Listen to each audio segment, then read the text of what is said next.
Comment le Facility Management répond aux nouveaux besoins des bâtiments? La réponse dans Bâtiments du futur, le podcast qui rassemble celles et ceux qui s'engagent dans la transition énergétique. Dans ce nouvel épisode, Sami Fatin, directeur des opérations chez Planon, nous partage sa vision d'un secteur de l'immobilier qui doit se transformer. Connecter les structures avec leurs habitants est la clé du bâtiment de demain. Quel est le rôle de Planon dans l'objectif sobriété énergétique des entreprises? En quoi le Facility Management trouve sa place au cœur du bâtiment connecté? Ou encore comment atteindre l'objectif zéro carbone grâce à la collecte de données? Sami nous éclaire sur la façon de penser à l'avenir d'une structure dès sa conception. Bâtiments du futur, un format proposé par Schneider Electric.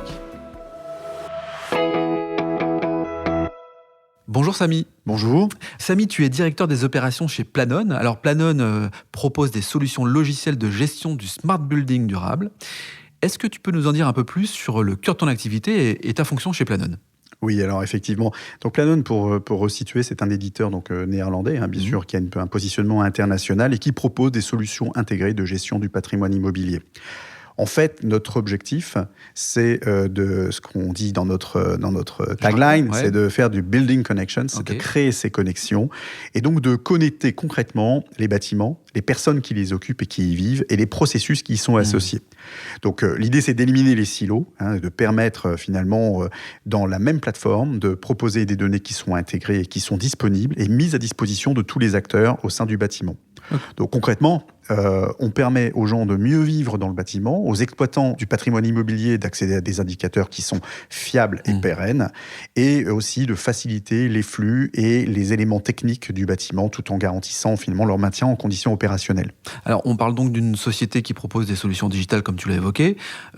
Pour aider le secteur de l'immobilier d'entreprise à se transformer, et on voit bien que ces temps-ci, il faut absolument passer à l'action, notamment dans un objectif de réduction des émissions de CO2 et de consommation énergétique. Et là encore, l'actualité nous rattrape par rapport à ça. Alors, selon toi, quels sont les enjeux du développement durable dans le secteur aujourd'hui ? Alors, effectivement, on le voit bien, les enjeux de la sustainability, du développement durable, c'est des enjeux qui existent depuis quelques années. La seule chose, c'est que ça devient très concret. On l'a vu, que ce soit sur le plan climatique ou sur le plan géopolitique. Je dirais que la montre s'accélère. On est obligé de prendre des décisions plus rapidement. Il n'en demeure pas moins que tout ça passe à travers des enjeux qui sont bien connus, qui sont aujourd'hui, d'ailleurs, font l'objet d'une réglementation dans le cadre du décret tertiaire, qui oblige les organisations à mettre en place des plans d'action concrets avec des cibles qui doivent eux-mêmes déterminer à l'avance, et ça d'ici l'horizon 2050, qui intègrent aussi bien des enjeux RSE que des enjeux réellement de réduction des émissions carbone. Alors ça passe par quoi ? Ça passe effectivement par l'optimisation finalement des espaces de travail, optimiser également toute je dirais la manière dont les flux des collaborateurs vont pouvoir s'opérer dans ces lieux, et évidemment y associer finalement des enjeux d'optimisation et de réduction des consommations à la fois énergétiques mais aussi des fluides pour faire en sorte que finalement l'immobilier devienne le plus frugal possible. Alors on parle de frugalité, donc on parle de gestion de l'immobilier, et puis finalement d'un métier, le Facility Management. C'est le sujet de cet épisode. On sait que les transformations en faveur du zéro carbone mènent à la création de nouveaux métiers ou à l'évolution de certains d'entre eux. Comment le Facility Management s'inscrit dans ces démarches, et finalement en quoi consiste cette fonction ?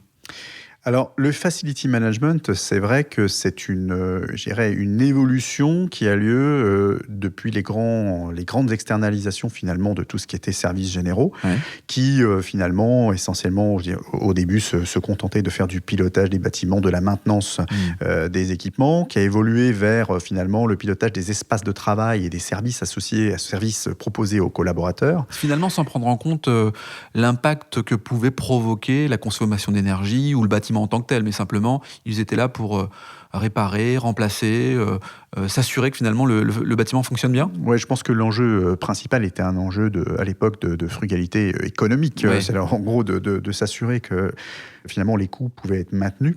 C'est vrai qu'au fur et à mesure, dans la logique de rationalisation des coûts, sont arrivées finalement des solutions qui permettent de faire de l'optimisation et de processus, de manière à mettre en place finalement des moyens aussi bien humains que techniques en face des besoins et de les coordonner et les utiliser au mieux.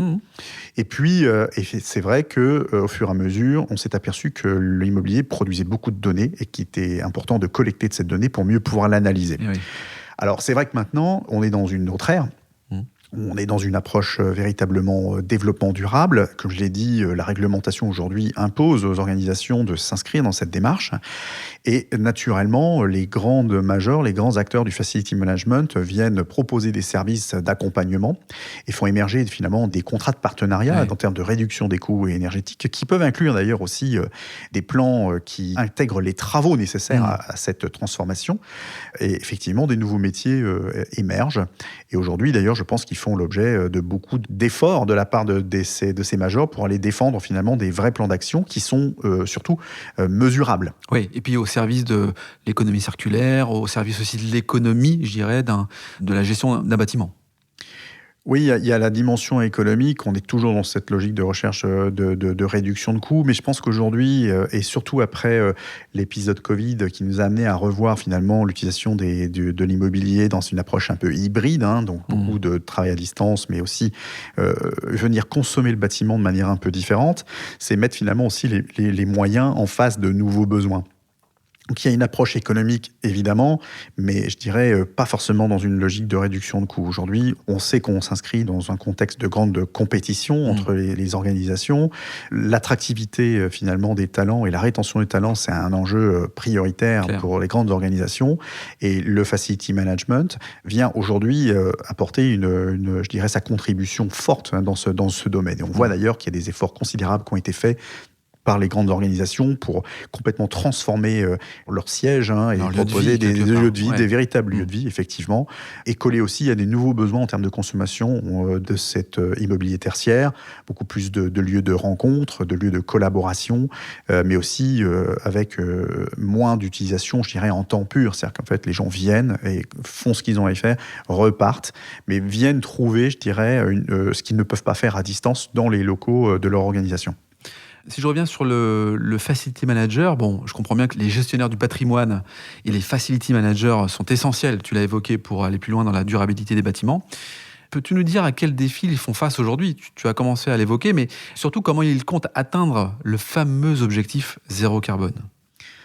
Alors c'est vrai que l'objectif zéro carbone, je dirais que c'était un objectif sur du temps moyen-long. Ça devient, et on le voit finalement, ça vient se faire télescoper par l'actualité. Aujourd'hui, on arrive sur du temps court. Alors c'est vrai qu'il y a une forme de quadrature du cercle, puisqu'en fait, par définition, les lieux sont là pour accueillir, pour recevoir. Ils doivent donc être dans le meilleur état possible, être chauffés, refroidis. Donc tout ce qui ne va pas avec finalement la non-utilisation d'énergie et d'énergie fossile, malheureusement. Mais je dirais que les administrateurs, finalement, de ces patrimoines immobiliers et facility managers, aujourd'hui, ont à leur disposition un panel de solutions et d'offres, je dirais, logicielles et technologiques qui peuvent leur permettre d'atteindre ces objectifs. C'est vrai que ce soit avec des objets connectés qui permettent, finalement, des capteurs qui, très simplement, vont permettre de mesurer la présence et d'adapter, finalement, aussi l'offre d'éclairage, de température, en fait, gérer au mieux et au plus près des besoins l'énergie, que ce soit, finalement, aussi l'analyse qui peut être faite à travers les solutions qui collectent de la donnée, l'analyse qui permet de planifier et de, finalement, prendre des décisions éclairées autour de la manière de mieux optimiser et gérer les espaces. Tout ça, finalement, contribue à les y aider. Encore faut-il qu'ils disposent de ces solutions ou qu'ils aient pris, je dirais, le temps et les moyens de bien pouvoir en tirer parti. Merci Samy pour toutes ces précisions sur la gestion de l'immobilier et du facility management. On le voit bien, un métier en évolution lié à un besoin de digitalisation et d'analyse de plus en plus précise. Alors, la technologie et l'innovation sont au cœur de ton activité, tu l'as évoqué. Comment finalement elles vous aident dans la mise en place de stratégies de développement durable ? Alors effectivement, j'évoquais tout à l'heure quelques outils qui étaient à la disposition. Je dirais, il y a aujourd'hui un véritable couteau suisse, finalement, d'outils et de moyens qui peuvent être mis en place. Je dirais notre particularité, la manière dont on accompagne les donneurs d'ordre dans cette démarche-là, c'est véritablement de leur permettre d'intégrer ces solutions, je dirais, dans une approche vraiment centralisée. Notre contribution, c'est véritablement de leur permettre de manager tous les outils et les processus qui sont associés finalement au pilotage de leur patrimoine immobilier dans un seul endroit, de manière simple, efficace, et en leur permettant également, à travers finalement l'intégration et le pilotage centralisé de leurs différents moyens, de leur permettre de se projeter sur la stratégie de leur entreprise et d'avoir les bons outils d'aide à la décision. Donc prendre les bonnes décisions en prenant de la hauteur finalement. Effectivement, il y a une échelle à laquelle on ne peut pas échapper. Si on veut avoir une vue globale finalement et prendre des décisions qui vont aller engager des plans parfois pluriannuels, que ça peut être à différents niveaux, il faut avoir effectivement une vue sur les bonnes données à un bon niveau et surtout de manière assez large. Et c'est d'où tout l'intérêt aujourd'hui de l'intégration au sein d'un système unique des différents outils qu'on a évoqués, qui sont l'IoT, les IA, les systèmes de reporting. Oui, parce que le bâtiment, l'immobilier est un secteur où il est particulièrement important de calculer en amont d'une construction les risques et surtout de penser la durabilité. Peut-être que le bâtiment d'aujourd'hui n'est plus le même de celui d'il y a 20-30 ans. Quels sont les moyens pour y arriver ? C'est vrai que finalement, le bâtiment aujourd'hui ne peut plus s'apprécier seulement sur une approche purement architecturale. On le voit bien, il y a certainement une réflexion à mener autour de ça. On l'évoquait ensemble en préparation. C'est sûr que ça devient une gageure de proposer des bâtiments qui sont frugaux, mais qui sont 90% vitrés, donc, qui sont par définition soumis aux aléas climatiques. Pour autant, ce que moi je constate aujourd'hui, c'est qu'il y a un véritable intérêt qui se crée justement en phase de construction, de pré-construction, de conception des bâtiments, sur la manière dont l'exploitation va pouvoir être opérée. Et on voit que des outils comme le BIM, qui était à l'origine des outils complètement orientés construction, ont franchi la frontière de l'exploitation avec une réutilisation de la bibliothèque d'information qui est fournie dans ces modèles BIM, mais qu'on va venir aussi de plus en plus y intégrer nativement les outils de pilotage. On connaît tous les GTB, GTC qui faisaient partie de ces équipements un peu d'origine, mais qui étaient assez peu finalement exploités. La GMAO, la gestion de maintenance assistée par ordinateur, elle aussi, elle a de plus en plus elle a de plus en plus vocation à venir finalement dès le démarrage de la vie du bâtiment être et en fait d'une manière générale, je dirais que tous ces outils qui étaient très orientés exploitation ont tendance à remonter la chaîne de valeur vers le propriétaire et est aujourd'hui pensé même dans une phase de conception. C'est-à-dire qu'on va plus uniquement apprécier un bâtiment sur sa durabilité dans le sens robustesse, résistance au temps, mais de plus en plus se projeter sur les usages et la capacité qu'il va avoir finalement à évoluer dans le temps long. Ce que je comprends, c'est qu'il y a pas mal de solutions innovantes, complémentaires entre elles. Est-ce que pour aller plus loin, tu peux nous donner un exemple concret de la façon dont Planon intervient et se positionne sur toutes ces plateformes ? Oui, on l'évoquait, que ce soit finalement la gestion technique de la GMAO, de la GTB, de la GTC, des IoT. Ce sont un peu des mots barbares, mais des objets connectés bien connus finalement de notre auditoire. Tout ça existe déjà et déployé de manière plus ou moins large en fonction finalement de pas mal d'aléas, et de la volonté des donneurs d'ordre à un moment donné, et d'un besoin qui a été exprimé. Je dirais que Planon a véritablement comme volonté, encore une fois, d'agir comme étant un concentrateur, un agrégateur de toutes ces technologies, au sein d'une solution, d'un système intégré. Et d'ailleurs, de se positionner de plus en plus comme une véritable plateforme à partir de laquelle vous allez pouvoir solliciter et déployer des outils qui sont d'ailleurs parfois développés pour fonctionner sur la plateforme Planon. Et je parlerai d'une manière générale d'une convergence des écosystèmes applicatifs et techniques. Avec Schneider, c'est exactement notre démarche, c'est de faire le lien entre finalement les éléments techniques et, je dirais, construits du bâtiment, de ces équipements technologiques que Schneider développe, avec finalement l'intelligence software que Planon peut proposer dans la manière dont on va aller exploiter durablement et piloter ces données. Et c'est autour de ça qu'on travaille sur une offre commune qui va avoir vocation finalement à simplifier la vie et des organisations dans l'administration et pilotage de leur patrimoine.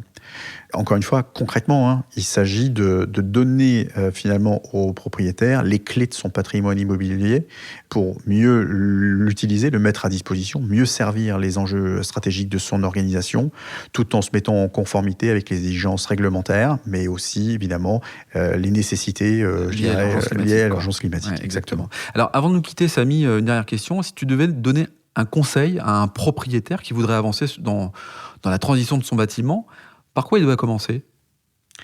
Alors, je vais paraître peut-être un peu provocateur, mais je dirais qu'il doit commencer par commencer. C'est-à-dire que bien souvent... Prendre conscience ? Ouais, la prise de conscience, je crois qu'aujourd'hui, elle existe à différents degrés, mais elle se heurte aussi certainement, parfois, je dirais, à l'immensité du projet. Ouais. C'est-à-dire que, vous savez, on recule un peu devant l'obstacle, mais je pense que comme toute construction, il faut commencer par poser la première pierre. Et bien souvent, dans la phase d'analyse, on va s'apercevoir qu'il y a déjà un existant. Donc, mon premier conseil, si je vais en donner un, ce serait de commencer par inventorier l'existant. On va s'apercevoir qu'il existe des choses. Il y a déjà des GTB, des GTC qui sont installés sur les sites. Il y a déjà des GMAO qui sont mis en place, exploités soit par des prestataires de services, soit directement par les organisations. Et ensuite, il faut évidemment, en phase de définition du besoin, c'est prioriser et pas hésiter à phaser. L'urgence, c'est de commencer, parce qu'en fait, c'est jamais perdu. Et il faut commencer simple. Et je pense qu'il faut commencer justement dans la chaîne de valeur. Là, on est vraiment dans une approche pyramide de Maslow, si j'ose dire. Ouais. Il faut commencer par faire les premiers pas. On ne pourra pas mettre le toit avant d'avoir mis les fondations. Bon. Et donc, ce serait vraiment mon conseil, c'est de se dire, oui, évidemment, ce sont des projets au long cours. Il ne faut pas hésiter, donc il faut les démarrer. Et je pense que le mieux, c'est de s'associer avec les compétences finalement de tiers de confiance, de partenaires qui sont capables de vous accompagner dans cette stratégie qui reste quand même une stratégie sur le temps long. Merci Samy, merci d'avoir échangé sur des conseils finalement simples à mettre en place, pragmatiques. Merci d'avoir participé au podcast Bâtiment du futur, un format proposé par Schneider Electric. Si cet épisode vous donne envie d'aller plus loin, c'est l'occasion d'en parler à Lionel Merck, directeur clientèle France pour les segments hôtel et real estate. Bonjour Lionel. Bonjour Laurent. Lionel, peux-tu nous dire comment passer de l'idée aux actes lorsqu'on veut se transformer ? Laurent, c'est très simple. Selon moi, on ne peut pas le faire seul. Nous devons électrifier nos usages, nous digitaliser pour percevoir un bâtiment durable, efficace, résilient et humain. Schneider Electric accompagne les marchés de l'immobilier et de l'hôtellerie sur les enjeux de transformation. Tout est là. Les solutions sont là, elles existent, alors n'attendez plus pour sauter le pas. Comment entrer en contact avec nous ? Très simple, rendez-vous sur le site internet www.se.com ou sur mon profil LinkedIn. C'est très clair, merci Lionel. Merci Laurent.